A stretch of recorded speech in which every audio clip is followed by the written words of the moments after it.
భక్తి జీవితం స్థాయిలోకి మనం రావాలి. మీకు తెలుసా, ఈ పక్షి రాజు అంటే అన్ని పక్షుల కంటే బాగా అన్నిటికంటే ఎగరగలిగినటువంటి పక్షినంట.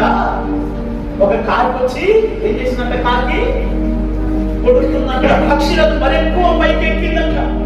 ఈ పక్షి పైకి ఎక్కిన తర్వాత ఈ కాకి అనుకుందంట, పైకి ఎక్కడదవా, పోగలవా, దాంట్లోకి చేరగలవా, తర్వాత గాయపరచగలవా?